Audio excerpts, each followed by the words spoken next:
Bien, buenas tardes. Quería, en primer lugar, agradecerle su presencia en este acto. Quiero disculpar a la directora de la Academia, que no ha podido comparecer en la tarde de hoy. Y, como les decía, expresarles nuestro agradecimiento por concurrir a esta mesa redonda, que, como saben, es la tercera de estas jornadas que se han organizado junto con la Fundación Tatiana para establecer el compromiso en la protección del patrimonio histórico. Hoy abordaremos una materia fascinante, con tres ponentes además excepcionales, que es la que se refiere al patrimonio inmaterial. En primer lugar, vamos a tener la suerte de contar con la intervención telemática de María Jesús Figueras Molins, que es numeraria en la Real Academia de la Historia, compañera en la Real Academia de Extremadura y una de las voces más autorizadas en el mundo de la cultura andalusí. Y yo resaltaría además la capacidad que ha tenido a lo largo de su extensa vida universitaria y científica para hablar de la atmósfera de la cultura. No en vano, cuando fue elegida doctora honoris causa por la Universidad de Granada, ella habló del encanto de la ciudad, del encanto de Granada, ¿no? Entonces, es un elemento referencial básico y nos va a hablar sobre Cáceres, sobre esa dimensión de Cáceres, esa dimensión cultural que a veces olvidamos, pero que forma parte también de la monumentalidad, como una forma de monumentalidad espiritual, ¿no? Luego nos acompaña Pilar Barraca, que es asesora en el Ministerio de Cultura. Ella lleva trabajando en el Ministerio y en el mundo de la cultura pues, más de 40 años.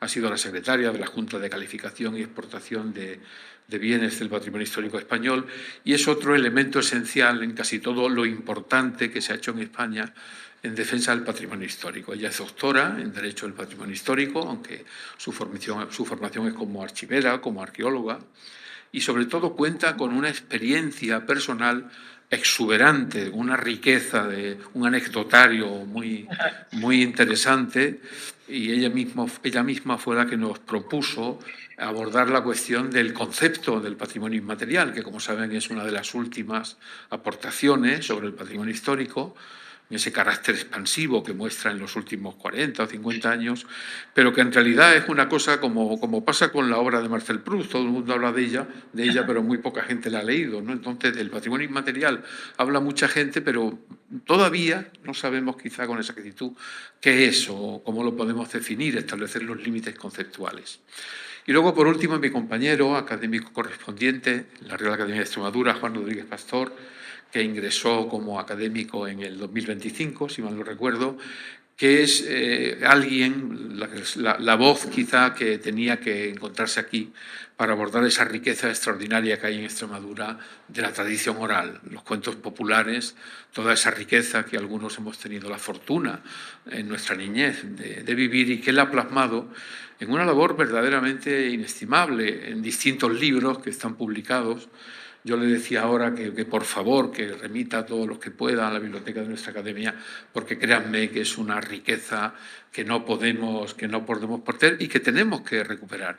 Él es catedrático de enseñanza secundaria, como tantos intelectuales españoles comprometidos con la sociedad, que han abandonado la aspereza quizá del mundo universitario y han preferido el contacto con los jóvenes, con los chavales que tenemos que educar. En fin, yo sin más preámbulos le doy la palabra primero a María Jesús Piquera y luego ya Juan será el que modere la mesa redonda.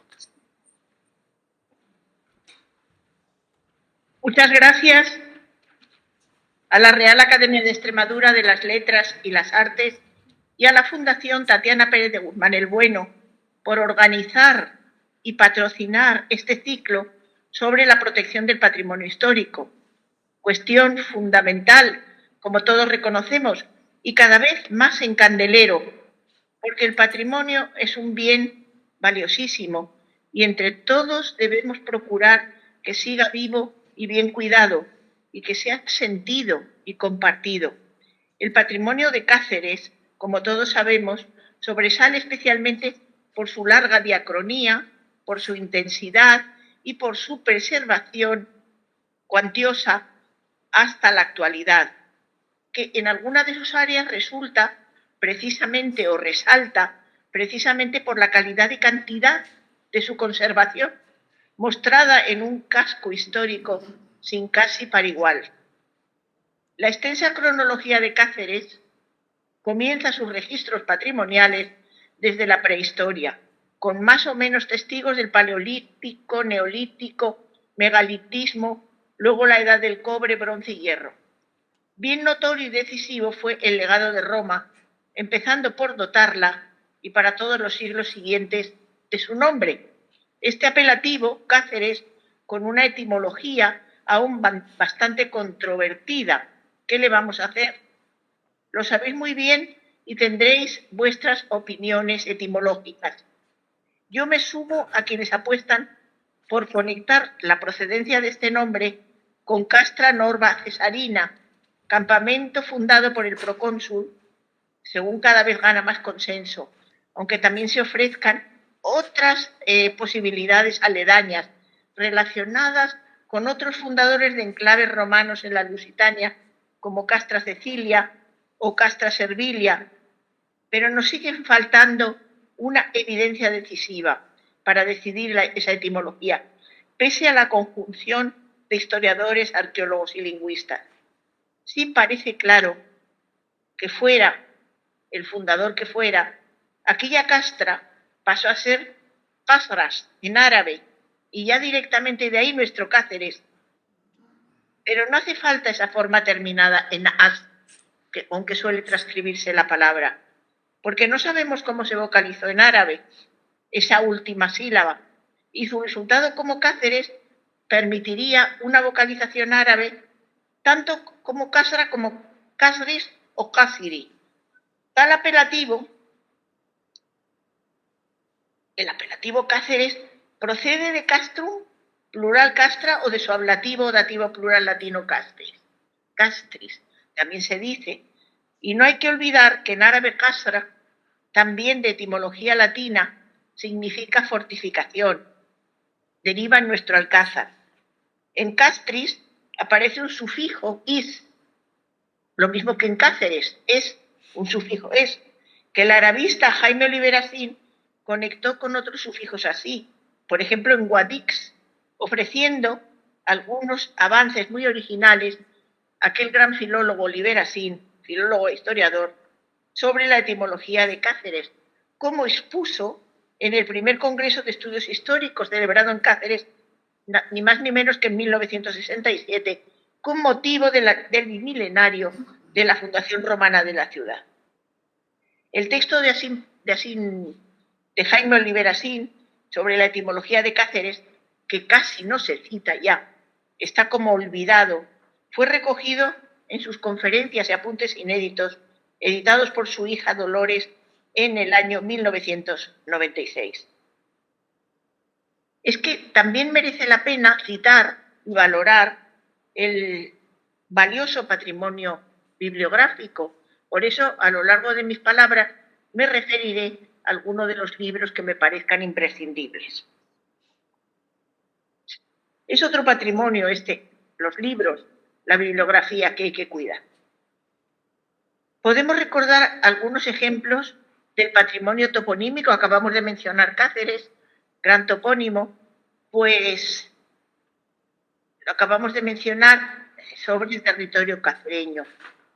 La toponimia árabe de Extremadura, otro patrimonio interesantísimo, ofrece por ahora unos porcentajes de uso, de conservación, de referencia, en general poco altos, poco elevados, aunque se ha comprobado cómo este porcentaje de topónimos de origen árabe suben en cuanto se incluye en la lista la toponimia menor, pero esta aún no está recogida ni examinada del todo.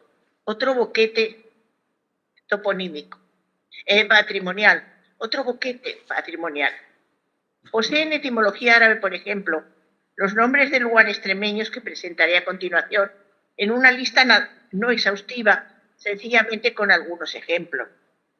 Algunos de tales topónimos árabes pudieron no originarse directamente en Extremadura, en la Extremadura andalusí, sino ser traídos por repobladores, pues ya funcionaban algunos en el norte como arabismos, con su marca de antropónimos y nombres tribales, señalando poseedores en el caso de, los antropónimos o asentamientos de clanes bereberes tan abundantes en estas zonas extremeñas.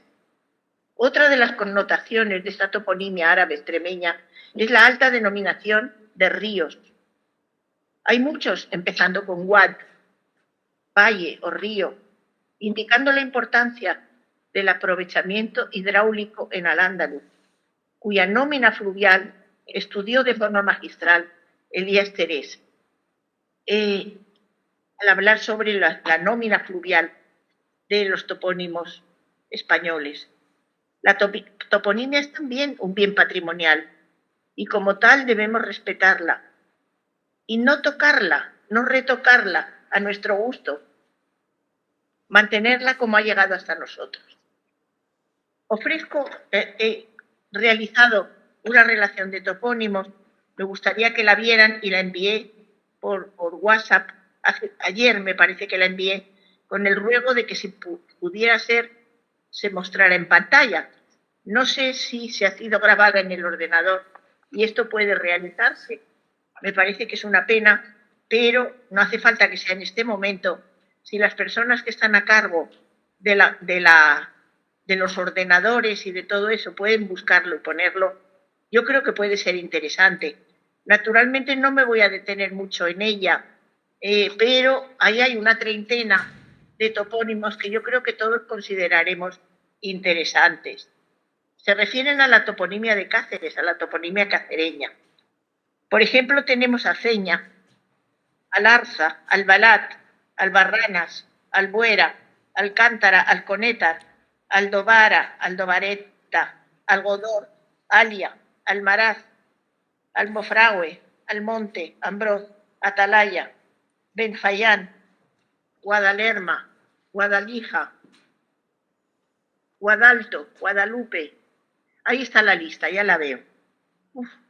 Guadancil, Guadarranque, Guadilova, Caraicejo, Maimón, Moeda, Nora, Talayuela, Bencáliz. La verdad es que me he extendido leyéndolo porque pensé que estaría visible desde el principio, pero tenemos que estos 30 topónimos andalusíes cacereños, y no son exhaustivos la lista, muestran aspectos concretos de la presencia y recuerdo del significado andalusí, por tanto del patrimonio andalusí, y podemos distribuir esa presencia patrimonial en los topónimos, además de en algún nombre propio, se concentran en temas de agricultura, agua, caminos, elementos defensivos, en esas 4 áreas. Estos topónimos califican esto, indicando que fueron incorporados a la Extremadura andalusí durante el periodo andalusí y que cumplían una función indicativa de las funciones de tales topónimos.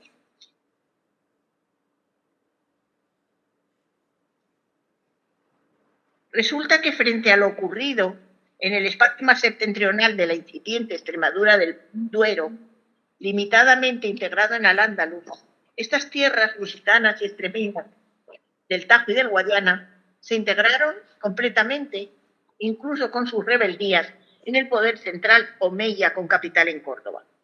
Tal integración plena es lo que las presenta frente a su exterior septentrional como un conspicuo territorio andalusí fronterizo.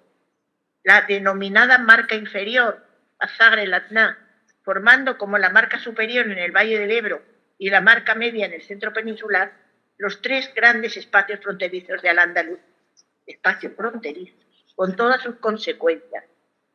Sí, la condición fronteriza de estas tierras andalusíes extremeñas resulta fundamental para enclaves como Cáceres, precisamente denominado como castillo, es decir, siempre se habla de castillo de Cáceres en las fuentes árabes, Hisn. En varias fuentes textuales aparece así, ya desde el siglo X en adelante. Bien amurallada Cáceres desde tiempos romanos, todos sabemos que esta frontera fue reforzada, muy reforzada, por los almohades desde mediados del siglo XII, frente a los afanes expansivos de los reinos, especialmente de los reinos de León y de Portugal.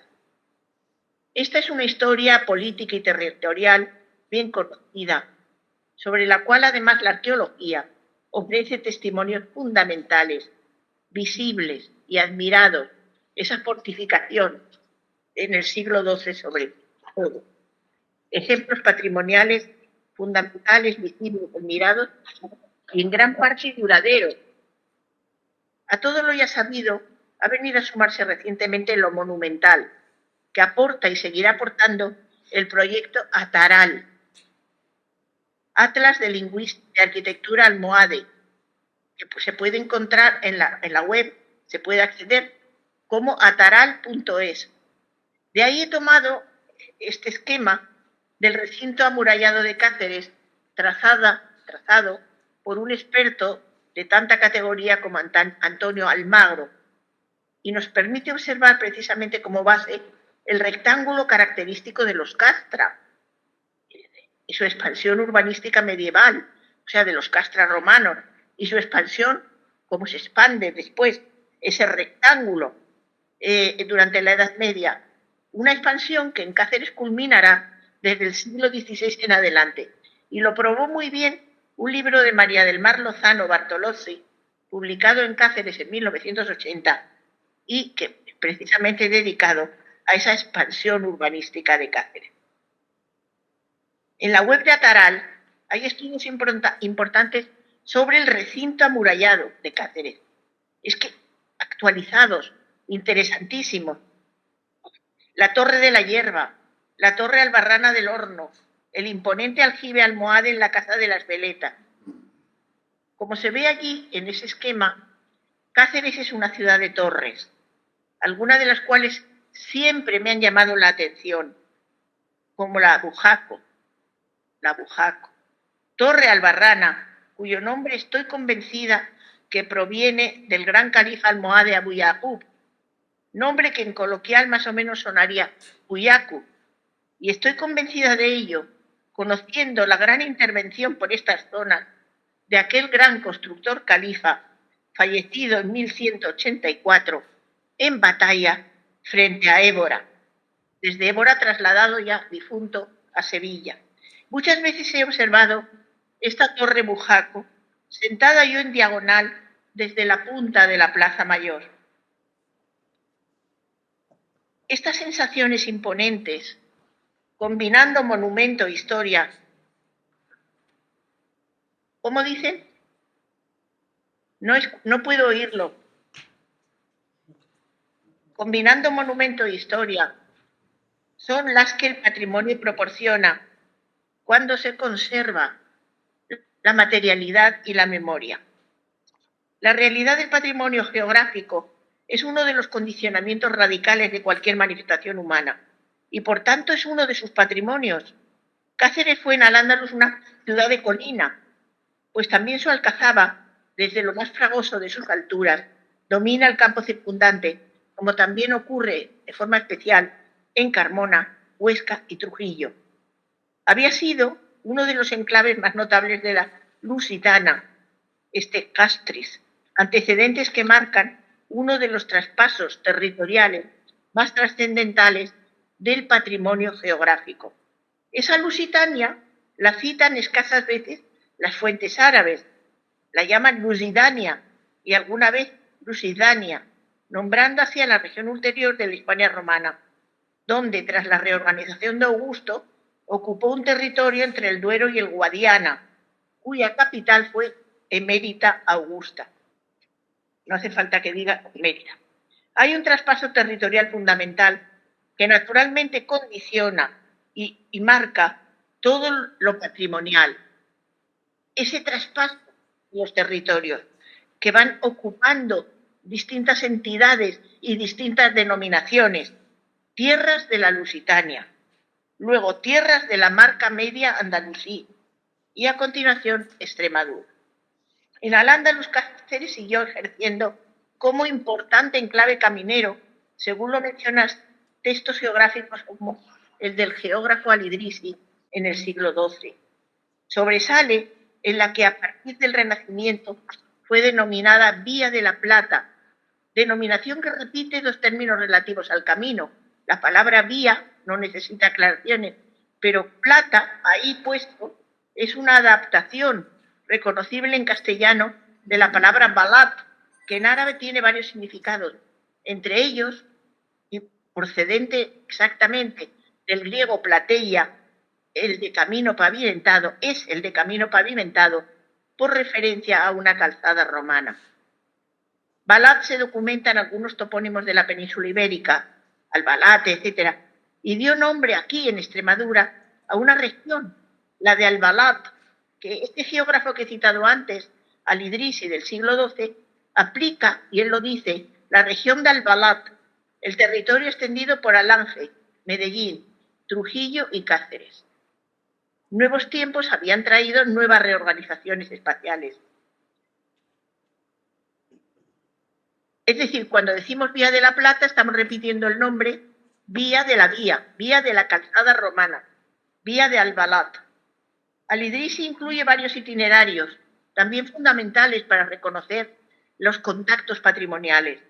Por ejemplo, la ruta de Córdoba-Badajoz dice que sale de Córdoba, que está al Castillo del Bacar, a 12 millas, luego al Castillo de Viandar, 6 millas, al Castillo de Azuaga, Castillo de Alange, que hay una etapa, y acaba en la ciudad de Mérida. Bien.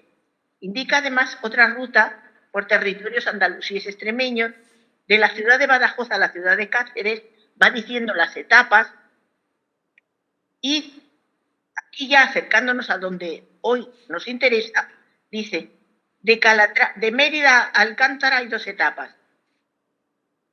Ya estamos cerca. De Calatrava por el norte al Castillo de Albalat, Castillo de la Calzada, que acabamos de mencionar como 2 días. Del Castillo de Albalat a la ciudad de Talavera, 1 día. De Badajoz a Alcántara, 3. De Trujillo al Castillo de Cáceres, 2 etapas ligeras. De Cáceres a Mignasa, 1 etapa. De Mignasa al Vado de Albalat, 2, etcétera, etcétera. Hay varios itinerarios que son interesantísimos, porque no solamente nos indican los traspasos de las influencias y los contactos patrimoniales de todo tipo, y entre ellos los patrimoniales, sino porque estas referencias, por ejemplo, unen localidades, en este caso tan importantes como la última que he mencionado, que es Cáceres y Trujillo. Del Trujillo muy presente en los textos árabes, Cáceres mucho menos. Resulta interesante la designación por el geógrafo Al-Idrisi de comarca de Albalat, extendido desde él Alange, Medellín, Trujillo y Cáceres. Y la frecuencia también es importante de usos toponímicos de Balat por territorios extremeños. El Albalat de Cáceres, el más importante Albalat, el Vado de Albalat, hay una higuera de Albalat, pero el Albalat de Cáceres principal pasó, no sé cuándo, a llamarse Romangordo, a cambiar de nombre, y está a 89 kilómetros de Cáceres. Ha resultado ser un yacimiento arqueológico de enorme valor, incorporado a nuestros conocimientos patrimoniales solamente hacia 2011. Es un yacimiento nuevo, novedoso, interesantísimo, espléndidamente estudiado por equipos franceses y españoles, dirigidos por la especialista francesa Sophie Gillot, que ha pasado desde entonces más de muchísimos años situada en Romangor. Para reconocer su labor, la Academia de Extremadura respondiente no hace mucho. Este Albalat es un sensacional ejemplo de descubrimiento patrimonial, espléndidamente cuidado por el Ayuntamiento de Romangordo, porque el patrimonio experimenta nacimientos, vidas y muertes. El patrimonio se crea y hay dolor, y debemos recordarlo también, se destruye. Repasemos algo más sobre el patrimonio histórico y geográfico. Entre las condiciones territoriales, ya lo he dicho, que está su marcado carácter fronterizo, mucho más acentuado en unas épocas que otras, cuidado. Es un patrimonio complejo, por ser fronterizo. Al irse difuminando la función y el nombre de Lusitania, las tierras cacereñas ejercieron como enclave de frontera dentro de la marca inferior Andalusía, lo he dicho, y que eso dura desde principios del siglo VIII hasta comienzos, mientras duró el centralismo de los omeyas cordobeses. En el 11, cuando surgieron las autonomías taifas, la organización fronteriza omeya cambia y dio paso a unos reinos de taifas que tienen un sentimiento relativizado de mera interposición de unas taifas ante otras. Cáceres queda en la gran taifa de Badajoz. Quedó entonces en primera línea frente a la pujanza expansiva de Fernando I y sobre todo de su hijo Alfonso VI de Castilla. Tras las taifas, a finales del siglo XI, el caduco sistema de las antiguas fronteras, de las antiguas marcas, no resultó operativo para el nuevo poder centralizado de los almorávides, los cuales acabaron por desarticularlo o por perderlo a principios del XII. Desde entonces Al-Ándalus dejó tener un espacio fronterizo marcado o reconocido y pasó a tener una pluralidad, esto es muy interesante para Cáceres, una pluralidad de baluartes fronterizos, llamados en árabe en plural, zugur, es decir, varios, una pluralidad de puntos defendidos, bien defendidos, tanto castillos como alquerías a los que se le añaden torres, por ejemplo, todos o casi todos ellos con refuerzos defensivos desarrollados por los califas almohades desde mediados del siglo XII. Y de forma bien notable se centraron en este espacio de la cuenca del Guadiana hacia el sur, donde la aparición de torres albarranas, torres como la Bujaco, sí, de torres albarranas, como uno de los rasgos característicos de ese reforzamiento, que también es un reforzamiento patrimonial, porque ahí está el mapa de Cáceres, el esquema, ¿no? Con 18 torres por lo menos. También ocurrió la consolidación de alcazabas, como la de Badajoz, y señala esa estrategia de intensificar las defensas de todos los posibles lugares que los almohades llevaron a cabo entre mediados del siglo XII y mediados del siglo XIII, sin que ni siquiera esto resultara eficaz para contener el por entonces concluyente avance cristiano. Tras varios intentos que nos indican precisamente lo bien que habían reforzado los almohades Cáceres, porque los intentos de las tomas, ustedes lo saben muy bien, fueron varios, pero al fin Alfonso IX de León la tomó definitivamente en una fecha notable, como es el 23 de abril de 1229. Una de las leyendas cacereñas, ese patrimonio oral interesantísimo, una de esas leyendas que es un ejemplo de confluencia andalusí-cacereña, es la leyenda de la Mansaborá, festejada precisamente en el día de San Jorge, que celebra la conquista del 23 de abril, y vuelve a ser otro patrimonio compartido andalusí-cacereño.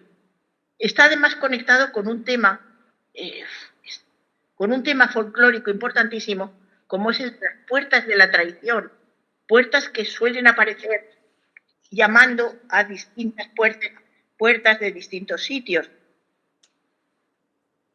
Otra de las leyendas patrimoniales es ni más ni menos la relativa a la Virgen de Guadalupe. Cáceres tiene también derecho a tener así su imagen, como la Almudena, como la de Montserrat, como otros sitios, su leyenda de la imagen ocultada durante el tiempo de Al-Ándalus y después de Al-Ándalus redescubierta. La importancia de Guadalupe, por favor. Con su incorporación al norte cristiano, y estoy terminando, en Cáceres también quedaron varios legados de Al-Ándalus, como quedó su población mudéjar y judía. Y esto oficialmente duró hasta finales del siglo XV y principios del XVI. Luego quedaron los moriscos, ¿verdad? Hasta principios del XVII. Las tres culturas combinaron algunos de sus patrimonios. Y, por ejemplo, esto lo testimonia perfectamente el mudéjar, por no extenderme en muchos otros ejemplos. Pero, precisamente, uno de los ejemplos más sobresalientes del arte gótico mudéjar está en Guadalupe, está en el monasterio de Guadalupe. Además, esta población mudéjar, que procedía de Al-Ándalus, transmitió léxico, palabras, arabismos, que se comparten en otras regiones españolas, en otros territorios españoles, pero aquí es posible detectar algunos arabismos usados con mucha más frecuencia y con mucha más pervivencia. Yo oí uno cuando era muy pequeña y vivía en Llerena de Badajoz, que es el de Zaquizamí, y para mi asombro, el verano pasado o hace 2 veranos, pues resulta que lo volví a oír en una persona de Llerena que hablaba del Zaquizamí. Es un arabismo de origen árabe interesantísimo porque es uno más de los que denominan las piezas de una vivienda. Yo creo que ustedes, como extremeños, a muchos de ustedes les sonará lo que significa. Sat Hassamá es el de dónde viene y significa el piso del cielo. Sí, es el zaguar o el desván. Además del léxico, esta población ex-andalusí, mudéjar, transmitió productos artesanos en cerámica, orfebrería, bordados, ebanistería, cestería, carpintería, metal, corcho, cuero. Todo eso, convertido en riquísimo patrimonio, es lo que forma un conjunto patrimonial importantísimo, concretándonos en Cáceres, y que además, como decía, de enorme tradición, de extensa vida diacrónica, de una variedad de producción, de productores interesantísima y una conservación durante muchos siglos, en muchos casos hasta la actualidad. La muy variada historia de Cáceres ha producido un patrimonio riquísimo en cuyo estudio debemos ir profundizando. Muchas gracias.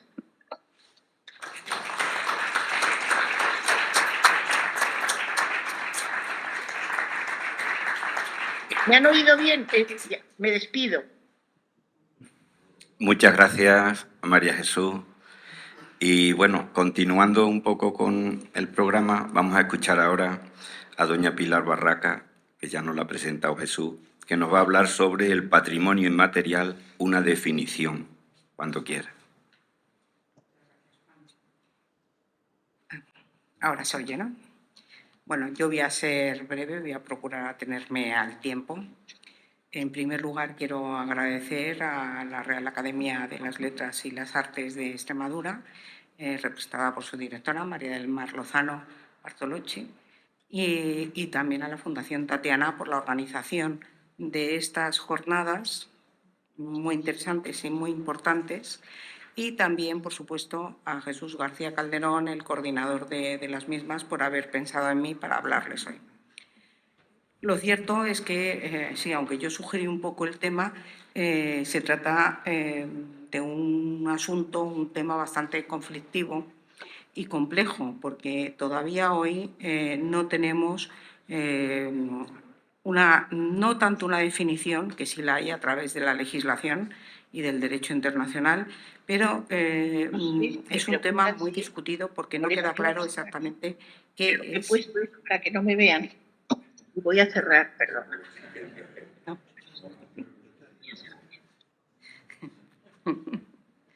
Bueno, es un tema muy reciente, el patrimonio inmaterial en España, bueno, en España y en el mundo. En líneas generales es un tema, bueno, totalmente novedoso, es vanguardista. Es que prácticamente tiene 20 años, podemos trabajar, y en este periodo de tiempo pues se ha impulsado muchísimo a efectos de las candidaturas de patrimonio inmaterial de la UNESCO, pero bueno, quizás está siendo conducido en unas líneas que a lo mejor no sería lo más apropiado, y es un poco las líneas que yo quiero tratar en esta conferencia, ¿no?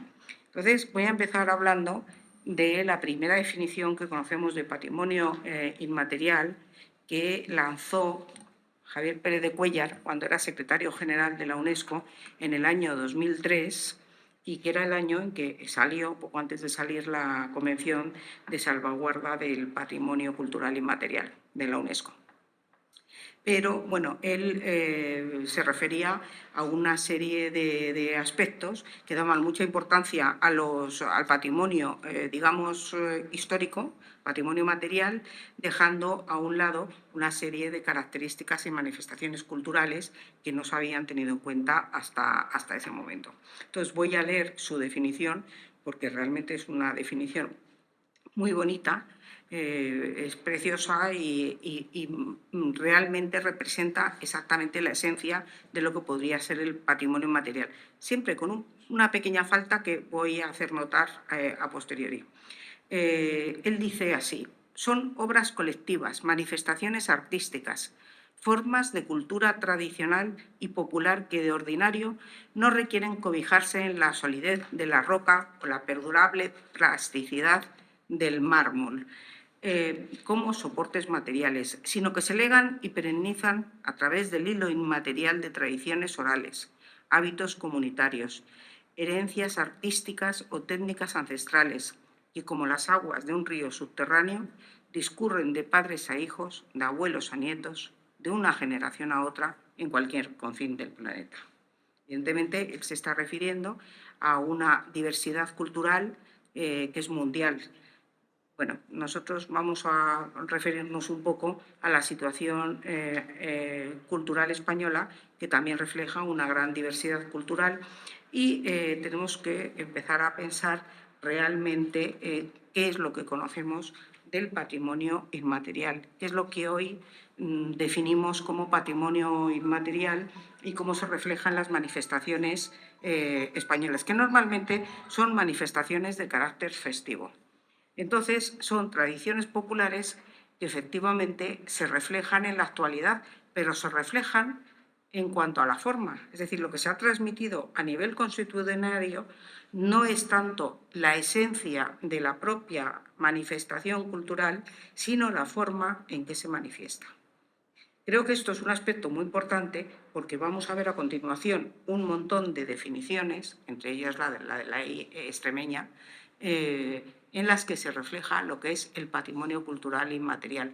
Pero yo creo que es un tema que está todavía por trabajar en su esencia fundamental, ¿no?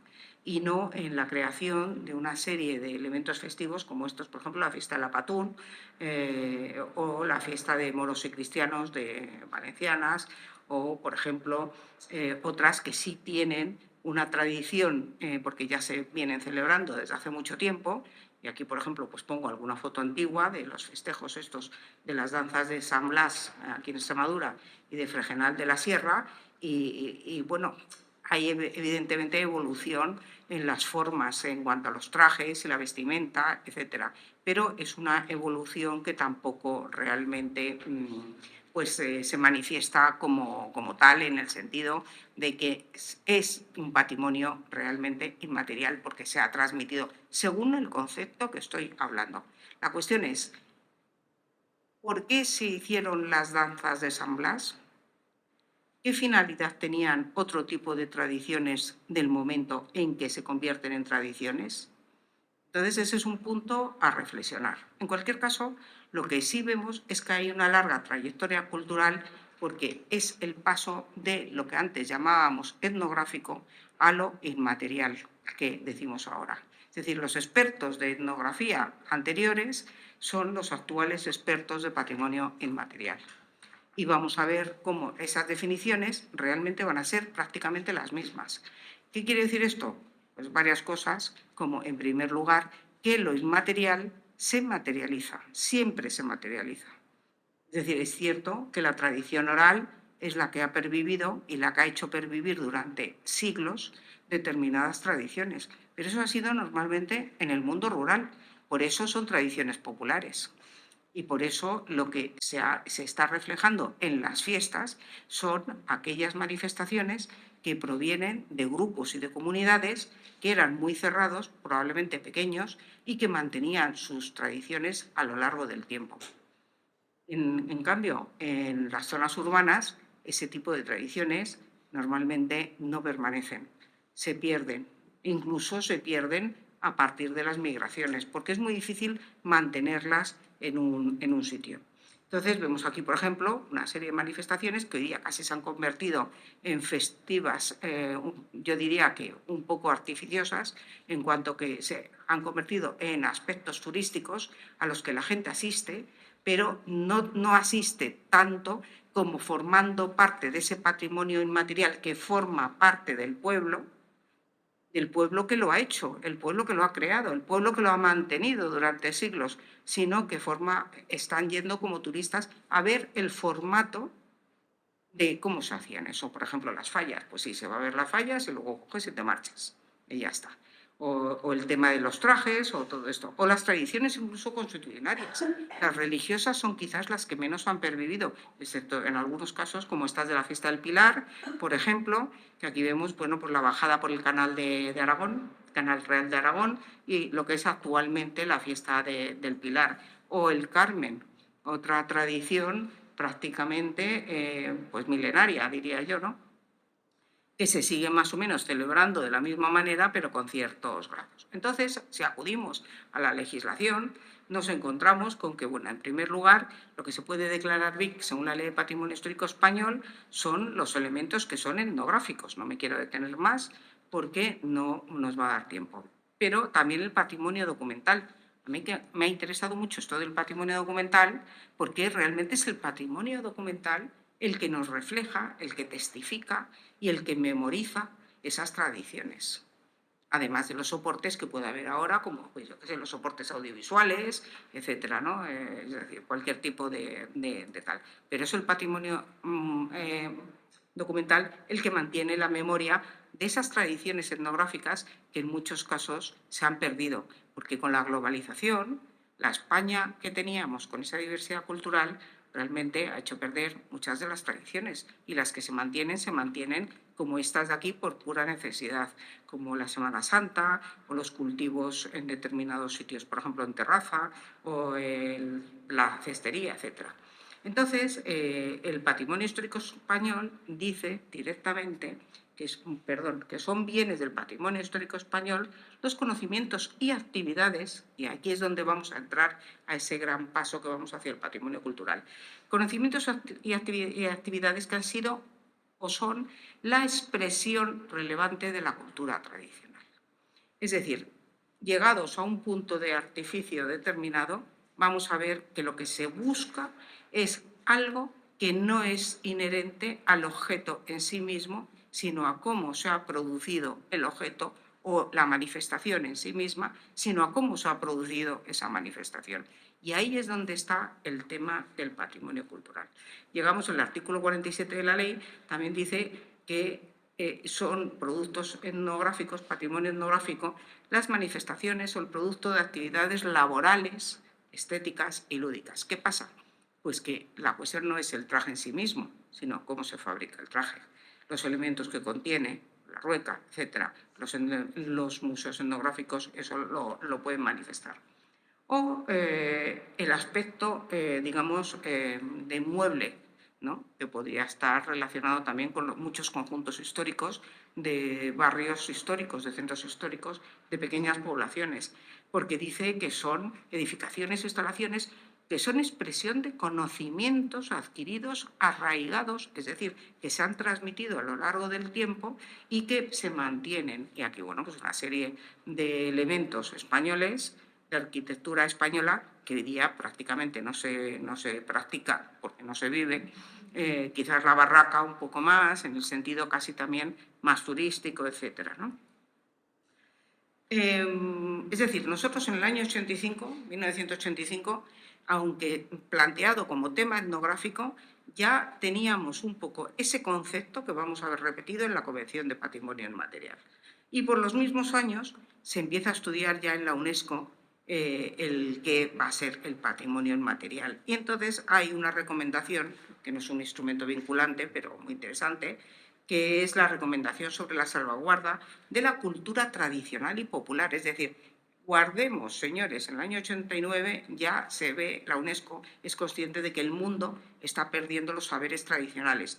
Entonces dice que la cultura tradicional y popular es el conjunto de creaciones que emanan de una comunidad cultural fundadas en la tradición y que se transmiten de forma oral, por imitación o de otras maneras. Es decir, ya se es consciente en los años 80 que está cambiando el mundo de la tecnología de una forma tremenda y que nos vamos a tener que adaptar a otras formas de transmisión. Entonces, claro, te dice que en este sentido son la lengua, la literatura, la música, la danza, los juegos, la mitología. Es decir, un montón de aspectos que nosotros mantenemos en nuestras culturas, en diferentes campos y de diferentes maneras. Y llegamos a la ley de 1999 de Patrimonio Histórico y Cultural de Extremadura. A mí esta ley me gusta mucho el título que tiene, porque yo soy partidaria de separar lo que es el patrimonio histórico del patrimonio cultural. Sigo un poco aquí a uno de mis maestros, el profesor Alegre Ávila, que también es extremeño, precisamente, y que él aboga por la pervivencia de lo que es el patrimonio histórico y su defensa, que realmente el patrimonio histórico es lo que va a ser el patrimonio monumental, el patrimonio material, etc. Y, sin embargo, el patrimonio cultural lo vamos a ver reflejado ahí en una serie de diapositivas. Esta ley de Extremadura tiene un aspecto muy interesante, que es que dice en el artículo 6 que son lugares de interés etnológico, y así los declara, los espacios naturales, construcciones o instalaciones industriales vinculadas a formas de vida. Es decir, hemos pasado de las actividades laborales a un determinado tipo de elementos que ya no van a ser propiamente, digamos, los de tipo lúdico o festivo, sino que nos vamos a encontrar con otro tipo de elementos. Aquí, por ejemplo, tenemos una albuera, me parece que es de feria, una presa antigua del 18, creo que es esta presa, ¿no? Entonces, aquí entran los antiguos almacenes, las fábricas, elementos distintivos como chimeneas, puentes o molinos.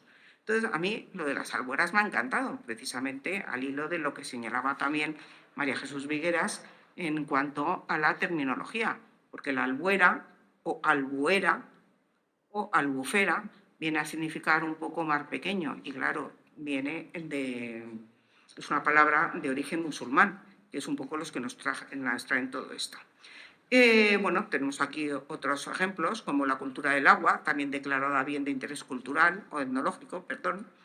Tenemos, por supuesto, la transmisión constitucionaria a través de la tradición oral, la música, las canciones, las peculiaridades lingüísticas de los distintos dialectos y cualquier manifestación de espontaneidad extremeña.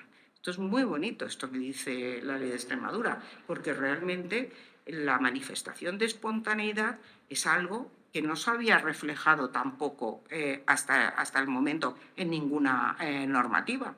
Entonces, aquí estamos hablando de algo que es espontáneo ahora, que puede ser tradicional y constitucionario en el futuro, pero que también en su momento pasado lo ha sido. Es decir, tenemos que empezar a distinguir entre lo inmaterial del pasado y lo inmaterial del presente, que es uno de los aspectos fundamentales para determinar lo que es lo inmaterial. Entonces, llegamos a la transición, que es cómo pasamos de lo histórico a lo cultural. ¿Cuál es el patrimonio cultural? ¿Y por qué el patrimonio cultural sí puede ser inmaterial? Pues aquí lo tenemos. Por ejemplo, la recogida del azafrán.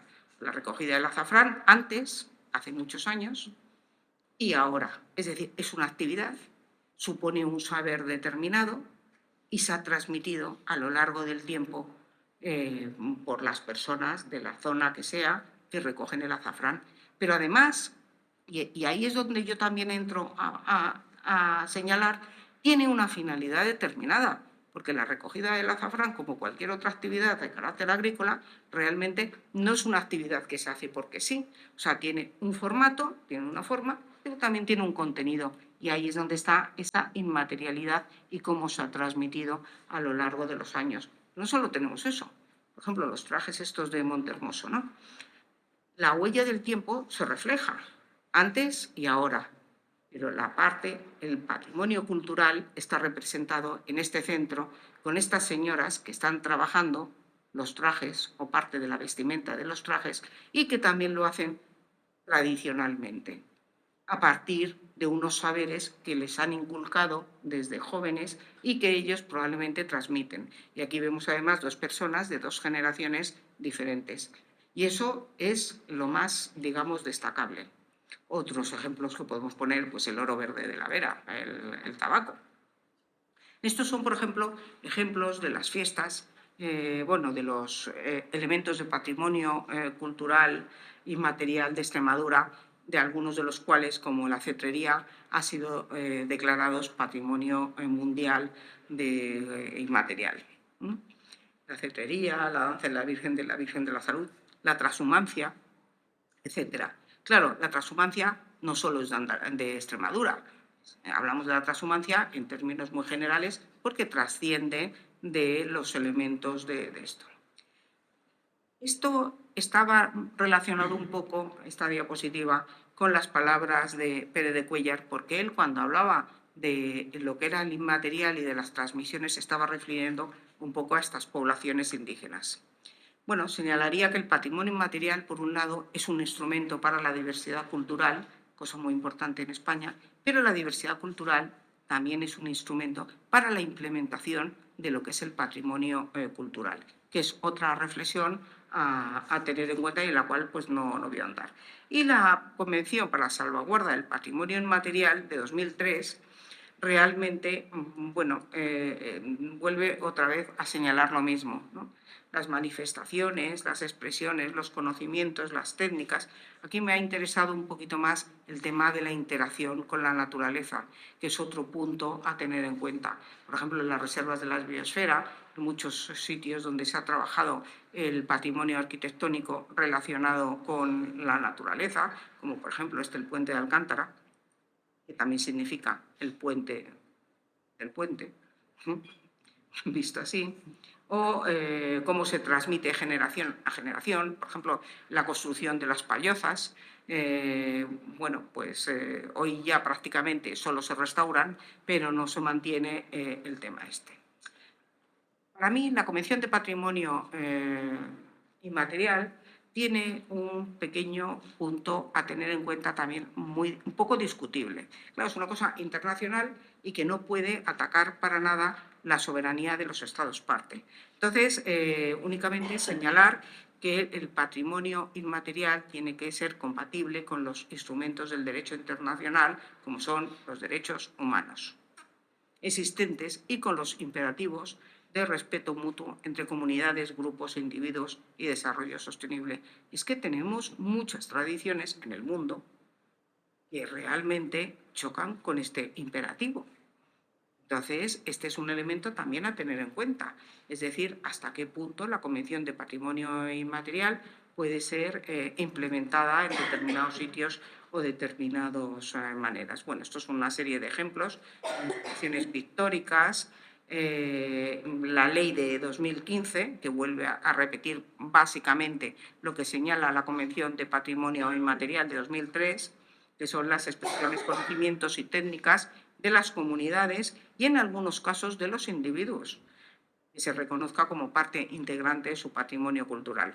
Esto lo paso porque estamos otra vez hablando de lo mismo. Esta diapositiva la he puesto porque este tipo de hogares, de interiores, eran antes muy significativos porque eran los lugares que en las sociedades rurales eran los donde se transmitían en las largas noches de invierno, donde se transmitían esos saberes y donde se contaban las leyendas y donde de alguna forma se trabajaba en todo eso. Claro, estamos hablando del tiempo. Entonces, en definitiva, ¿qué es el patrimonio inmaterial? ¿Me piden una definición? Para mí, el patrimonio inmaterial realmente es un sistema de transmisión de los usos constitucionarios, transmisión que puede ser oral, evidentemente, pero que sobre todo es algo que es muy tradicional. No es algo que se venga a inventar en 10 o 20 años, sino algo que realmente tiene un sentido. y que además ha sido recreado continuamente a través del tiempo y se sigue recreando. Por ejemplo, el Camino de Santiago tendría su parte de patrimonio inmaterial, que también tiene interacción con la naturaleza, porque es que la propia naturaleza cambiante es la que proviene para que determinadas manifestaciones culturales tengan ese componente inmaterial, pero que se materializa, como he dicho, y cuya transmisión pues, es continuada. Muchas gracias.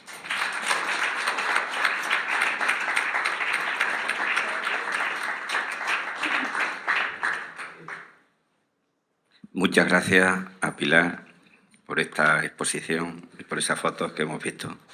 Es que hemos reconocido muchas fiestas, además ha sido muy bonito. Gracias, Pilar. Bueno, pues a mí me toca poner un ejemplo de este patrimonio inmaterial y lo voy a hacer a través de los cuentos populares extremeños. Y lo voy a hacer contando un poco la historia de estos cuentos, aclarando en primer lugar que cuando hablamos de cuentos extremeños, realmente nuestros cuentos están documentados también en otros lugares y en otras épocas, por lo que no debemos considerarlos exclusivos de Extremadura, sino más bien versiones extremeñas de cuentos generalizados. Bueno, pues la verdad que los cuentos deberían seguir ahí, en la memoria de la gente. Cuando los grabamos, los publicamos, estamos traicionando su oralidad, su inmaterialidad. Pero resulta que hoy fijarlos por escrito quizás sea una traición, sí, pero necesaria. Por eso, antes de empezar nuestra historia, me gustaría plantearles una pregunta, no para contestarla ahora, sino luego hablaremos de ella. ¿Han desaparecido ya, total o parcialmente, los cuentos populares? Bueno, pues voy a empezar nuestra historia de los cuentos bastante bien, porque resulta que Extremadura es quizás la región mejor conocida en esta materia.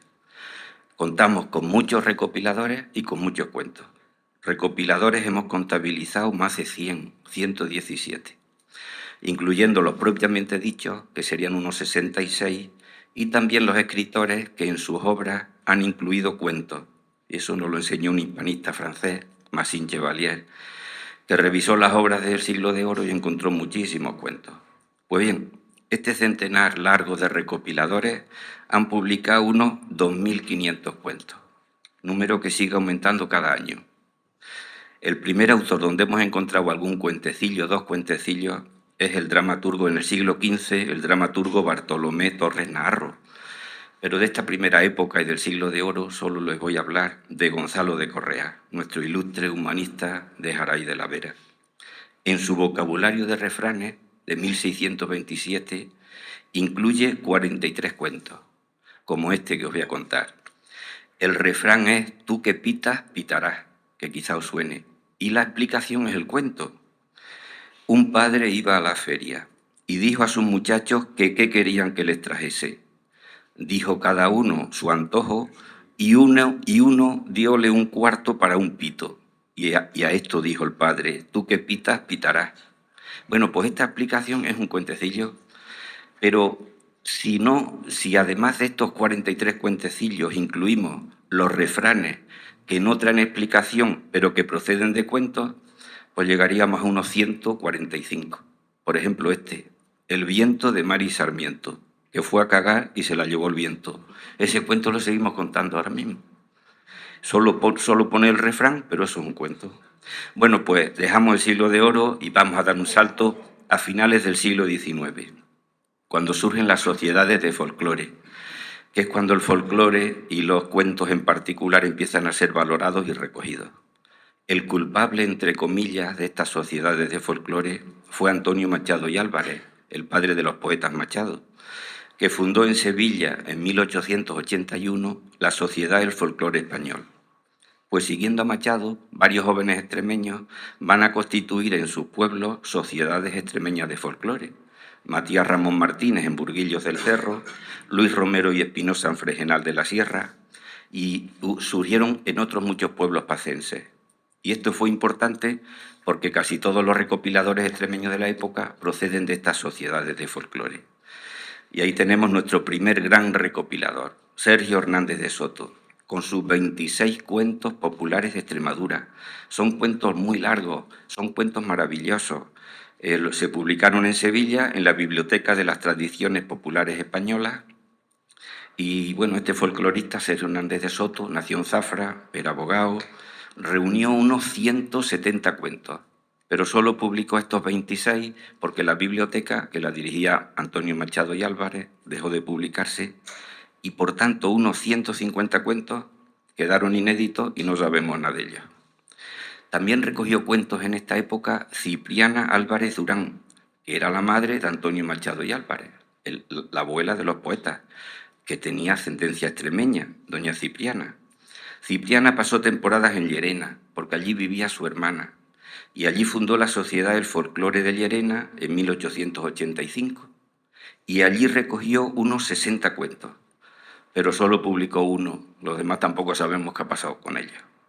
Poco después, ya a principios del siglo XX, aquí en Cáceres, tuvimos una estupenda revista de Extremadura, en la que encontramos algunos cuentos, pero no muchos, y bastante elaborados, porque a partir de los cuentos populares, los autores de la época lo que hacen es escribir cuentos largos. Es el caso de Mario Rosso de Luna, de Publio Hurtado, y sobre todo de Rafael García Plata de Osma, que recoge una docena de cuentos. Cuentos elaborados nos ofrecen en esta época escritores costumbristas como Francisco Javier Sancho, Antonio Reyes Huerta, Isabel Gallardo. Sí recogió buenos cuentos un profesor de una universidad californiana que se perdió por aquí, Aurelio Espinosa. Estuvo 5 meses en España, en 1920, y recogió 280 cuentos populares españoles, pero solo 8 de Jaraí de la Vera, porque no visitó Extremadura Aurelio Espinosa. En estos años 20 hubo un profesor, en este caso portugués, José Leite de Vasconcelos, que recogió 20 cuentos en Extremadura. Lo hizo en la zona fronteriza con Portugal, con cuentos narrados en lo que él considera dialectos portugueses. Nosotros, en el caso de Trevejo, lo llamamos afala. Os voy a contar uno, pero voy a beber aguante.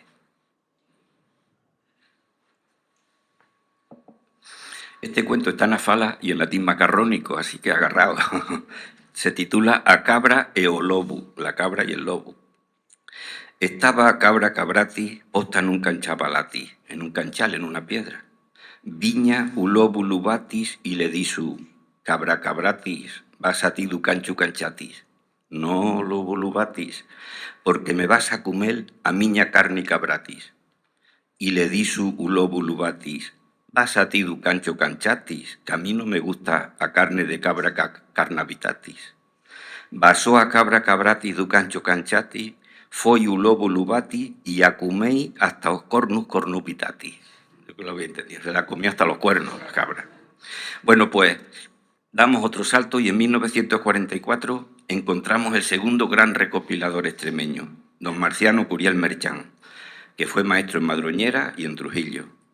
Curiel publicó una extensa recopilación de 144 buenos cuentos, aunque en ocasiones incluye una moraleja y por esos años, 1944, por la censura, evita las malas palabras. En vez de poner cagar, pone ensuciar, pero bueno, hay que entender la época. Hace unos años, en 2018, sus nietas, Pilar y María Luisa Montero Curiel, le publicaron 12 cuentos extremeños inéditos. Os voy a contar uno de Curiel Merchán de Trujillo. Se titula Las tres hermanas. Un matrimonio que tenía 3 hijas. Un día fue el padre a una feria y para darla justo compró a la mayor un anillo, a la mediana unos zapatos y a la pequeña unos pendientes. Y cuando fueron sus novios a verla, sentados a la camilla, la mayor, para lucir el anillo, sacó la mano y empezó a dar en la mesa diciendo una araña, una araña. Y la mediana, enseñando sus zapatos, decía matarla, matarla. No, dejarla, dejarla, decía la pequeña moviendo la cabeza para lucir los pendientes. Ese es un cuentecillo de Curiel. 3 años después, 1947, se publica una pequeña recopilación de Moisés Marcos de Sande, médico y escritor de Garrovillas de Alconetas. Son 11 cuentos transcritos en dialecto extremeño. Os voy a contar uno.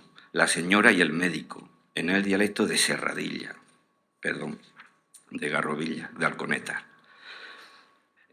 La señora y el médico. Cayó una señorona enferma y mandó a la cría a llamar al meicu. El meicu va y le di, ¿qué ha comido? Comí unas triviñas, me separó en el crisol, me dolió la media naranja y me temblaron las columnas. El meicu, que no entendió naíta, le di a la cría que le expliqué aquello. Y la cría le di. La señora comió una soporra, le paró en la barrigorra, le dolió la cabezorra y le temblaron las patorras. Por estos años, mediados del siglo XX, también encontramos cuentecillos en libros sobre dictados tópicos, que son refranes referidos a los pueblos. Estos estudios los inició nuestro gran bibliófilo Antonio Rodríguez Moñino y le secundaron otros autores como José Ramón Fernández Osea, un inspector gallego que anduvo por los pueblos de Cáceres. Y voy a contar uno de Fernández Osea, espero que no haya ninguno del Casar de Cáceres, porque dice que atribuyen a los de Casar que habiendo nacido unas hierbas en lo alto de la torre, decidieron subir a ella un burro, atándole una soga al cuello. El borrico naturalmente se ahorcó, por lo que se le abría la boca, y al verlo los casareños decían, mira, mira cómo se alegra y se le abre la boca al ver la hierba. Ese es un dictado tópico que también es un cuentecillo. Nos vamos a la segunda mitad del siglo XX y aquí encontramos muchos recopiladores. Os voy a ir explicando algunos ejemplos, como el de otra profesora portuguesa, María da Conceição Villena, que en 1963 recogió 6 cuentos en las variedades lingüísticas de 2 pueblos fronterizos cacereños, Falares de Herrera e Cedillo. Otro, muy conocido aquí en Cáceres, Valeriano Gutiérrez Macías, militar y escritor, publicó 27 cuentos, la mayoría en sus relatos de la Tierra Parda de 1983. Y os voy a contar uno de don Valeriano, el hombre. Decía un vecino de Cáceres que donde él vio los hombres más viejos fue en Torre de Santa María, que es un pueblo que está aquí al lado. Dando una vuelta por el pueblo, vio a un hombre de unos 80 años que estaba llorando. Y le preguntó, ¿por qué llora usted, buen hombre? Porque me ha pegado mi padre, respondió gimoteando. Su padre, que se hallaba a su lado, le dijo con ademán severo, he pegado a mi hijo porque ha ofendido a su abuelo y a las personas mayores hay que respetarlas. ¿Y de dónde está su abuelo?, preguntó incrédulo el forastero.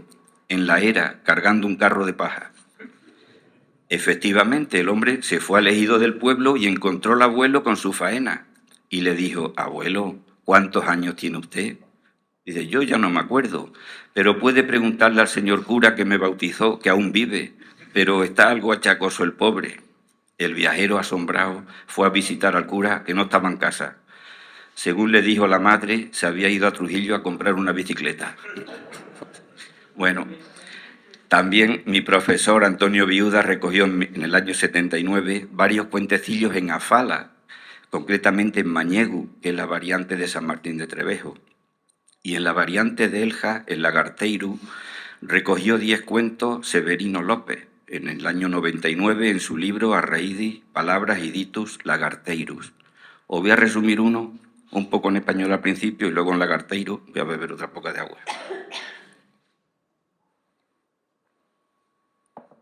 Un cuentecino de Severino López. En español os explico que era una mujer muy devota que con la excusa de celebrar el santo de cada día no trabajaba. Era muy pobre y cuando se murió el marido no tenía dinero para un ataúd. Así que la llevaron al cementerio en unas andas, desnuda, cubierta por unas ramas, que en lagarteiru se dicen follaranzu, las ramas. Y ahora sigo en lagarteiru. Espois a levaban a enterral, y con o dongorroteu das parigüelas se coñoci que se escorregó a ramiña que le tapaba o cu. Usei hommi que se do conta de que a muller diva insiñando o puseiro, empezó a chorar y dendo, «Oi, a miña guardadora de santo, que se le vai vendo el cu por entre os folloranzus». Y sigo. María José Vega y Mauricio Catani recogieron unos 60 cuentos en las Urdes en los años 70-80, pero solo publicaron uno y no sabemos qué ha sido de esta colección. Y al final del siglo XX y principios del XXI ha habido varias recopilaciones escolares que a veces se publicaron mecanografías en fotocopias y no hemos podido conocer muy pocas. Pero es que a final del siglo XX fuimos muchos los maestros y profesores que nos pusimos a recoger cuentos con nuestros alumnos. Entre los maestros está Pedro Montero, quien con otros maestros pasó una encuesta a casi 400 escolares en Badajoz. Su hoy viuda Pilar González quería publicar la colección, esperamos que lo consiga. Pedro Montero publicó 43 cuentos. Otro maestro, Jesús Barbero, ha recogido una veintena de cuentos en Serradilla. Otro, José Luis Rodríguez Plasencia, ha recogido una treintena. Otro, José Luis Macías Rico, fallecido hace unos meses, recogió medio centenar en su pueblo, Calamonte. En el año 2021, los profesores y alumnos del CRA de Fuente del Arco, el CRA es un centro rural agrupado, publicaron canciones, acertijos y 40 cuentos de Fuente del Arco, Trasierra y Reina, en un libro titulado Junto a una candela, recopilamos tradición, proyectamos futuro. Y entre los profesores de secundaria hay que citar a Fernando Flores del Manzano, que en paz descanse, de Cabezuela del Valle, que recogió medio centenar de cuentos, especialmente en su obra Mitos y leyendas de tradición oral en la Alta Extremadura. Otros profesores de secundaria que han recogido cuentos, que hemos recogido cuentos con nuestros alumnos son Araceli Bravo, en Trujillo, Alicia García en Logrosán, Manuela Cantonero en Jerez de los Caballeros, María Angustias Nuevas en Navalmoral de la Mata.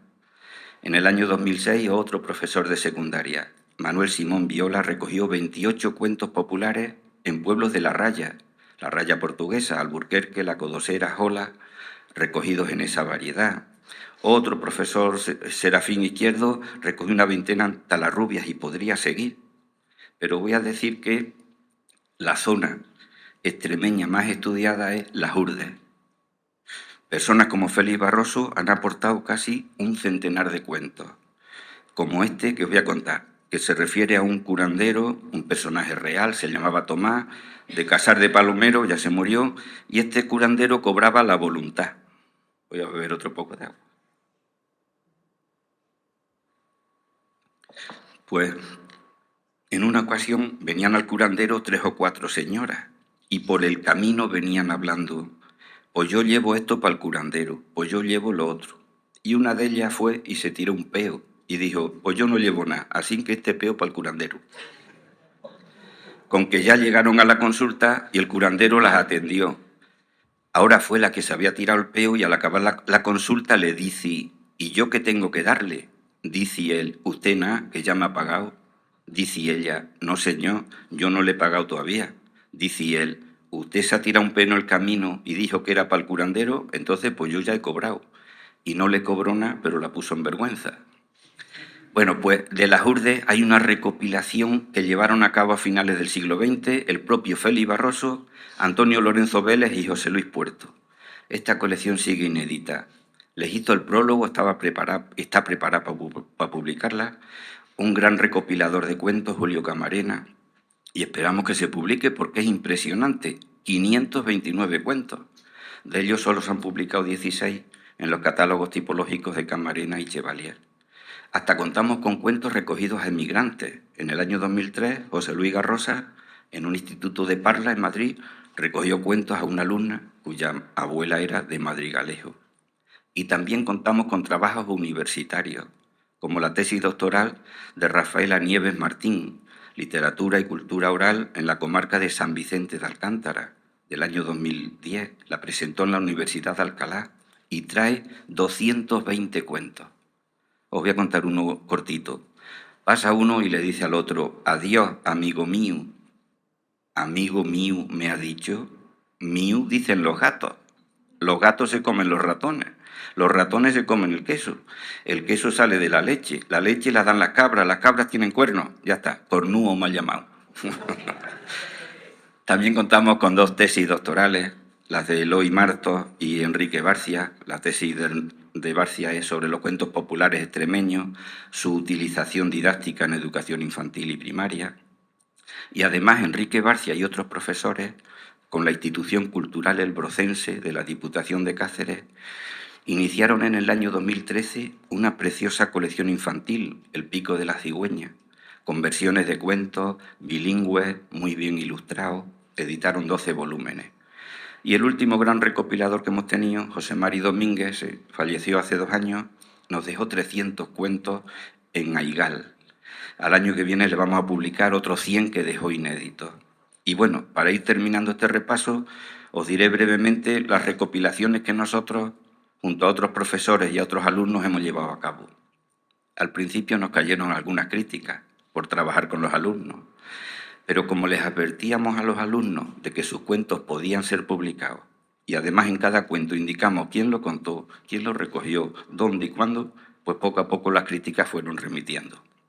Además, en nuestras colecciones yo no aparezco como autor, sino como coordinador.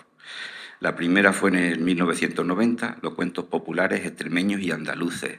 Los recogimos en el Instituto de Fregenal de la Sierra, donde acuden también alumnos del norte de Huelva. En el año 97 los cuentos extremeños maravillosos y de encantamiento, después los cuentos de animales, después los cuentos ocenos y anticlericales y por último en el año 2002 los cuentos de costumbres. Os voy a decir uno de costumbres, El novio de Peloche, que de Peloche ha puesto Pilar varias fotos de los danzantes de San Antón. Peloche es un pueblo muy chiquinino, una aldea de Herrera del Duque. Están separados por 8 kilómetros. Pero en el tiempo del cuento fue antes de haber luz ni haber carretera. Y se puso uno de Peloche novio con una de Herrera. Y claro, tenía que ir el hombre andando 8 kilómetros. Y fue una noche y se lió una tormenta que caían allí rayos y agua cántaros. Y le dijo el padre de la novia, dice, hijo, no te vayas a Peloche andando con esta noche. A ver, es que mi padre me va a decir, ¿tu padre qué va a decir? Con la noche que tiene, pues ya cenas y te quedas. Cuando andan poniendo la mesa, ¿pero a dónde se habrá ido? ¿A dónde se habrá ido el novio? No le veían por todo aquello. Y ya acude a las 2 horas pingando y chorreando. Dice, muchacho, ¿de dónde vienes? Dice, a ver, es que como me iba a quedar aquí, pues he ido a decirle a mi padre que no voy a acudir.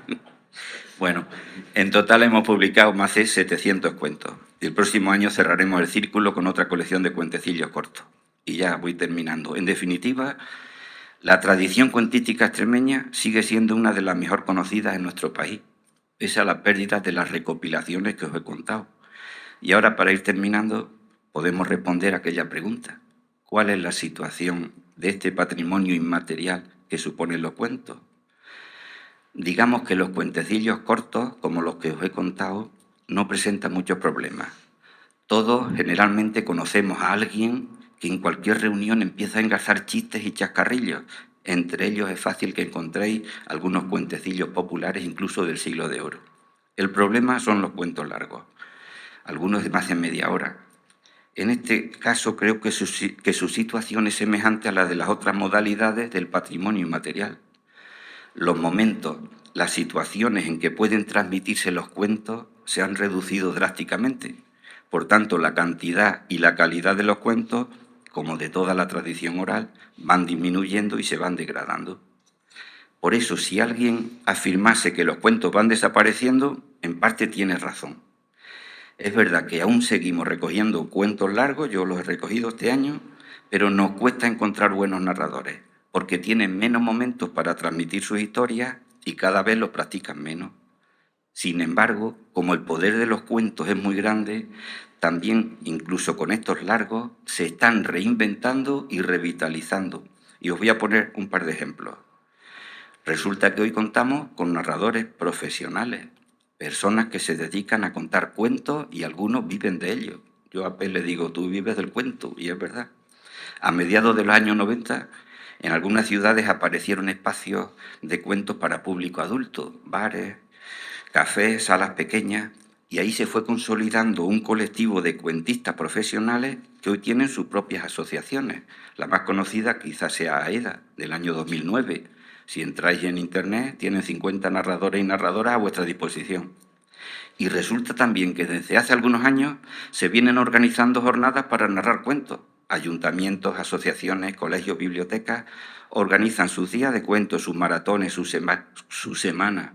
Aquí en Cáceres, en la biblioteca pública, hace 10 días tuviste una sesión de cuentos con un narrador profesional. En Membrío y en Palomero dedican un día a que cuenten cuentos niños, padres y abuelos. En Garganta la Olla y pueblos cercanos llevan 10 ediciones de una olla de cuentos en septiembre. Este año, el último día, hubo 7 sesiones, desde la mañana a la noche. 1 de ellas dedicada a las historias de Garganta contadas por los mayores. Desde hace 8 años se están celebrando los días de cuentos en Cáparra y los días de cuentos en Aigal, una semana entera en agosto, con narradores profesionales, y los cuentos de Cáparra son una extensión del Festival de Teatro de Mérida. Un último ejemplo, en los pueblos cercanos a Llerena, la Asociación Universo Hipatia celebra cada año media docena de rutas literarias. Y en una de las actividades, el micro abierto, los asistentes leen poemas, cuentan cuentos. Y aquí en Cáceres, sede un grupo de voluntarios que se dedican a contar cuentos en residencias de mayores. Y me dicen que los cuentos populares funcionan hasta con algunos enfermos de Alzheimer. Este es el poder de los cuentos y del patrimonio inmaterial. Así se están revitalizando y reinventando los cuentos. Muchas gracias.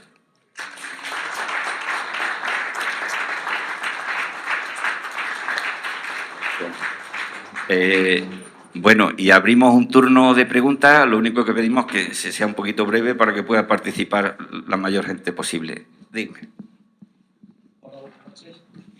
Mi pregunta va dirigida a la señora Pilar Barraca. Gracias. Pilar Barraca de Ramos. Soy Pedro Brufo Curiel, profesor de Derecho Administrativo aquí, en Cáceres, en la Facultad de Derecho, y he visto que últimamente hay, en el Boletín Oficial del Estado, por ejemplo, ha salido en septiembre una declaración de patrimonio cultural inmaterial sobre el regadío, todo el regadío de España.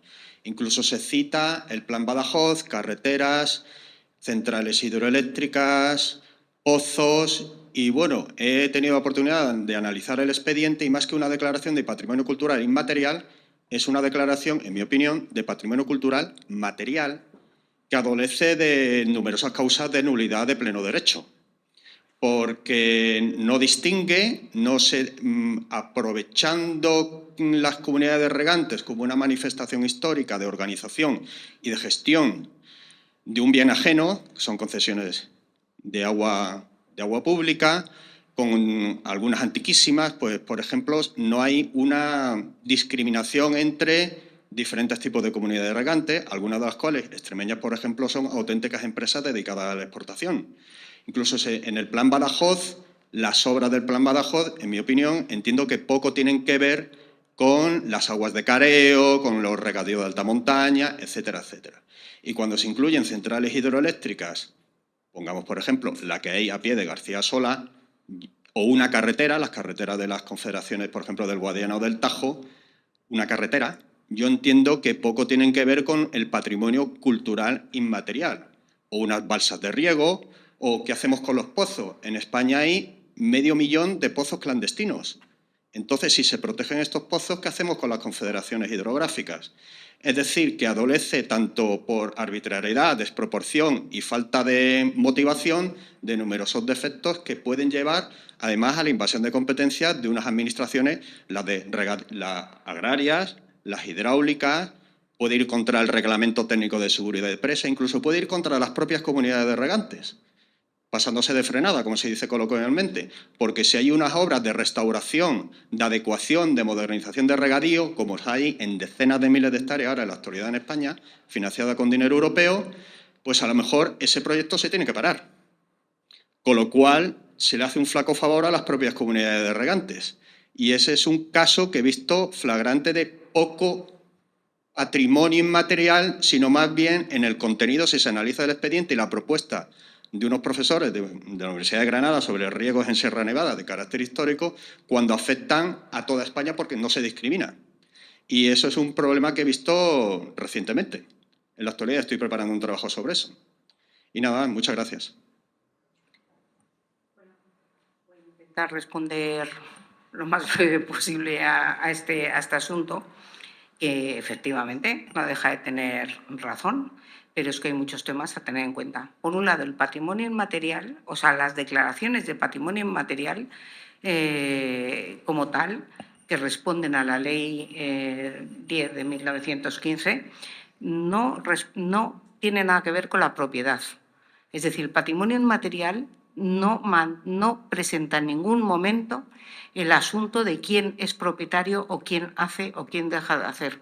En ese sentido, digamos que sería un patrimonio de carácter anónimo, pero sí que es cierto que la propia Ley de Patrimonio Inmaterial no presenta las condiciones, así como si lo hace la Ley de Patrimonio Histórico Español, sobre los derechos y las obligaciones que tienen los, digamos, propietarios de bienes del patrimonio histórico, que son bienes materiales.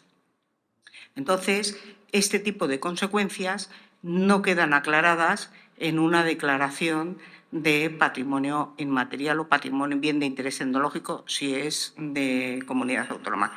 ¿Qué ocurre? Que no hay ningún problema en cuanto a las competencias, a la concurrencia de competencias con las comunidades autónomas y mucho menos con estatus, digamos, inferiores de las administraciones locales y demás, porque precisamente la ley lo que plantea es que el Estado va a hacer declaraciones que afecten a todo el territorio español, que sean conjuntas y que no sean específicas de una comunidad autónoma, porque para eso están las comunidades autónomas en lo relativo a su territorio, y eso es un acuerdo generalizado, probablemente generalizado incluso en el Consejo de Patrimonio Histórico Español, que está formado por el Estado y por las comunidades autónomas en materia de cultura. Entonces, en ese sentido, no hay un problema. Yo sí que le veo el problema a la falta de un estudio detenido de una declaración de esas características, porque, como he señalado antes, cuando hablamos de patrimonio inmaterial no se piensa en la finalidad o en el objetivo de las manifestaciones. Sí se materializa y, evidentemente, el que haya una serie de elementos como acequias o puentes o viaductos, me da lo mismo, o acueductos o lo que sea, relacionados con el agua, pues sí que puede estar efectivamente en una declaración determinada. Ahora bien, cada tipo de sistema, en este caso del agua, es un tipo diferente al otro, con lo cual cada uno debería llevar su propia declaración de inmaterialidad en cuanto a la actividad con la que se plantea el funcionamiento de esa manifestación. Es decir, ¿cuál es el patrimonio cultural exactamente que aparece? ¿Cuáles son los valores de ese patrimonio? No ya del material, sino del patrimonio cultural, de cómo se produce eso. Es decir, en realidad el patrimonio cultural sería el proceso por el que se llega a, con lo cual puede afectar a muchos sectores, no tiene por qué afectar solo a uno. Otra cosa que tenemos que tener en cuenta es que el patrimonio, tanto histórico como el inmaterial, por decirlo material o inmaterial, es absolutamente paralelo y se comparte no solo en el espacio, en el territorio, en cuanto a la propiedad y en cuanto a todo. No es dominio de un sector o de una digamos, entidad, ¿no? Creo que eso es todo lo que puedo decir. Bueno, yo, si me permitís, creo que ahí el problema que planteas más bien es un problema de seguridad jurídica, ¿verdad? Sí. Claro, aquí hablamos de una declaración de patrimonio, gracias, de una declaración de patrimonio simbólica, que luego no tiene en realidad ningún efecto práctico. Es decir, es una declaración de voluntad que lleva a cabo el Estado por una razón generalmente política, de oportunidad, pero en los tribunales contenciosos administrativos esa declaración por sí misma no tendría ningún efecto. Yo creo que la inconcreción, la falta de límites, la falta de situaciones concretas nos conduciría a nada, ¿no? Creo que no, que esa es la única opción. Es que este tipo de declaraciones son como las de patrimonio inmaterial o las de patrimonio mundial de la UNESCO. Son realmente nominaciones que lo que hacen es darle una imagen y un prestigio a determinados elementos, de forma que el sitio en el que se producen se aproveche de eso y tenga una sostenibilidad que suele ser de carácter turístico, normalmente. Y una obligación a la función pública de promover, no, pero puramente no tiene ningún efecto práctico. Algo parecido ocurrió cuando la Junta de Andalucía declaró que tenía la competencia exclusiva en la promoción, difusión, conocimiento y estudio del flamenco. Eso está en el Estatuto de Autonomía de Andalucía. Y yo formulé un voto particular, porque yo formaba parte del Consejo Consultivo de Andalucía en aquella época. Y me hicieron un homenaje en Cáceres, la Peña Flamenca. Me llamaron y me invitaron a dar una conferencia. Y claro, eso es una barbaridad. Pero vamos a ver, ¿pero cómo va a ser patrimonio exclusivo de la Comunidad Autónoma Andaluza? Pues los jaleos extremeños o la rumba catalana. Esto no sirve para nada, absolutamente para nada. Es un brindis al sol legislativo que quizá no debería de cometerse, ¿no? Pero es como pasa con el derecho penal simbólico, que luego no tiene ninguna trascendencia práctica, más allá de una mera declaración de intenciones, ¿no? El flamenco se sigue estudiando. De hecho, hasta se procesó al director de la oficina del flamenco porque no había ido nunca, o sea, porque, bueno, hubo un proceso por, fíjese, otra historia que no viene al caso. Que quiere ¿no? participar. Sí. No, solamente quería decir que realmente esto es consecuencia de, como señalaba antes, de una nominación como patrimonio inmaterial muy joven. Y como es muy joven, todavía está muy falta de estudios a todos los niveles. Y desde luego está falta de una regulación jurídica adecuada. Porque la ley, esta de 2015, realmente es una ley muy sencilla que solamente busca un poco lo que señala Jesús García Calderón. Ahí lo que hubo también fue un deseo de compensar la desigualdad que había entre las naciones que contaban con un patrimonio histórico monumental muy poderoso, con otros países del tercer mundo que no tenían esa riqueza. Entonces, la manera de darles declaraciones era a través del patrimonio inmaterial. O sea, ahí hubo una finalidad geopolítica, si queremos, que fue lo que determinó el desarrollo del patrimonio inmaterial, ¿no? El que en Italia, en España o en China se concentren tal cantidad de declaraciones de patrimonio mundial tenía que ser compensado porque si no los países más desfavorecidos no tenían ningún protagonismo. Creo yo, tú has vivido más que yo ese tema. ¿Quería decir algo también? ¿Quería decir? No.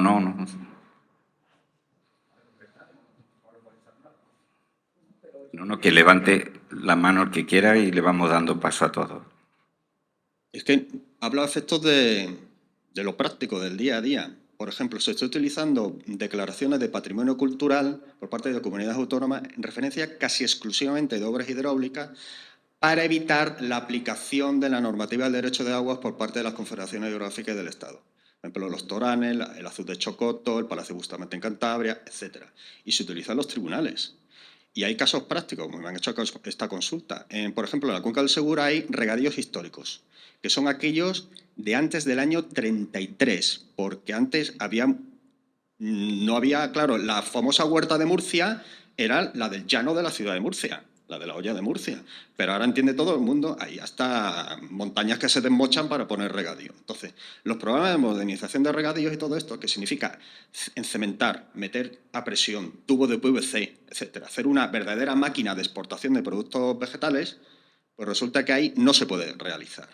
Entonces, si se declara todo el regadío, porque no se distingue en lo que se ha publicado en el BOE hace un par de meses, si se declara el regadío todo, pues alguien, y de hecho me han hecho esta consulta, ¿alguien me puede interponer una demanda y evitar mi plan de inversiones? Esto es un ejemplo. O si está en ruina según el Reglamento Técnico de Seguridad de Presas y se declara el patrimonio material, este concreto, ligado al patrimonio inmaterial, ¿qué ocurre? Porque hay una cierta inquietud e inseguridad jurídica.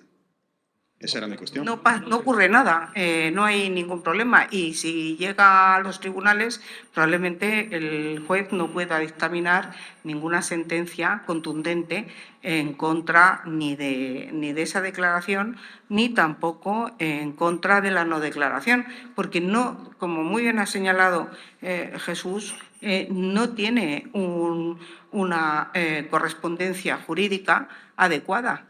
Es decir, lo he señalado, es realmente algo que es el comienzo.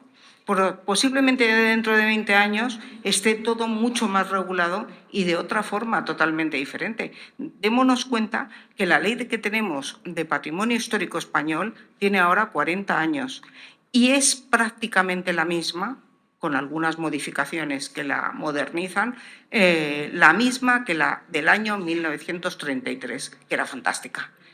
Es decir, que estamos hablando de leyes que tienen una experiencia y un paso del tiempo muy importante, donde se declaran un montón de cosas. Pero como he dicho antes, el patrimonio inmaterial no tiene dueño. El propietario es el propio pueblo, en líneas generales, porque son los grupos o comunidades que hacen algo. No define que nadie tenga una propiedad concreta, y mucho menos la UNESCO. Eso estaría bueno. Entonces, lo que se trata es de resaltar unas características determinadas que en el caso de las hidrográficas ni les afecta ni les importa. Las hidrográficas no dejan de ser nada más que unas unidades, unas subdirecciones generales en equivalencia dentro del Ministerio de Transición Ecológica y punto, y no les afecta, porque las hidrográficas gestionan, por un lado, el patrimonio que es del Estado y, por otro lado, también gestionan patrimonio que no es del Estado, como algunas de las presas antiguas o algunas cosas que están en desuso y que a lo mejor las comunidades autónomas no les interesa. Es decir, es un patrimonio compartido, por decirlo de alguna forma. Entonces, no hay ningún problema porque se declare algo patrimonio inmaterial, porque lo único que está resaltando es una tradición del pasado que todavía pervive en el presente. Pervive el elemento material. Es como si utilizáramos aquel precepto de la Constitución de Cádiz que decía todos los españoles son justos y benéficos, deberán ser justos y benéficos. Pues sí, porque lo decía la Constitución, pero el efecto práctico es negativo. En los tribunales puede ocurrir cualquier cosa. Y desde luego lo que está claro es que si es una técnica legislativa inadecuada, porque en algún caso se puede producir una distorsión del sistema y una dislocación que provoque una injusticia, ¿no? Claro, esa es la preocupación de su cliente y hace bien en plantearlo, ¿no? Pero esto es un derecho simbólico que yo creo que no tiene trascendencia. Lo que habría que hacer es que nuestro interlocutor venga un día y nos explique también este tema del agua y del patrimonio histórico, ¿no? Yo quería aprovechar y preguntarle a Juan sobre un tema en relación con los cuentos, es si hay alguna iniciativa. A mí lo que más me interesa son los cuentos infantiles, ¿no? Que creo que son los largos, además, muchas veces, ¿no? Si ha habido algún proyecto de dramatización en grabaciones de audio. Porque yo recuerdo cuando era niño que se editaban discos de cuentos muy interesantes, dramatizados, ¿no? Y que si este soporte, que quizá podría ser de un gran valor, no hay ninguna iniciativa oficial en la Junta o particular que dramatizara aquellos cuentos infantiles tan largos que nos resultaban tan atractivos. Que yo conozca, no. Lo único que conozco son estos narradores que a veces lo que hacen ellos es dramatizar ellos. A veces van 2 o 3 y lo hacen ellos, pero de forma oficial no hay nada en ese sentido. En Radio Nacional de España tampoco. Nada.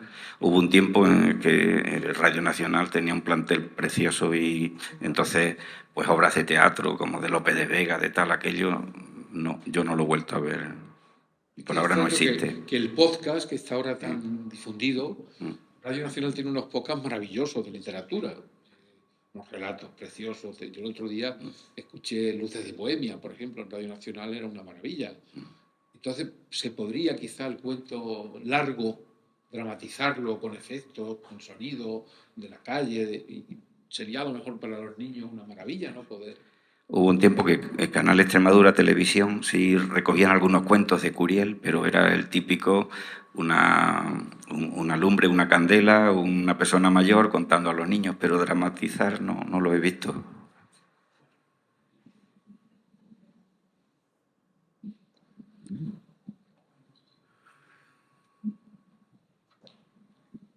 Si les parece, voy a poner a María Jesús otra vez en pantalla, por si ella quiere intervenir, ¿de acuerdo? Si hay alguna pregunta. Yo creo que María Jesús igual espera que le digas. ¿Puede intervenir? María Jesús, ¿querías añadir algo? No, muchas gracias. Estamos en el turno de... Ha sido muy, muy interesante, de verdad, y muy complementaria las 3 intervenciones. Pues nada, si no hay ninguna pregunta, muchísimas gracias por vuestra asistencia y gracias a la Fundación Tatiana, a la RAE y a todos.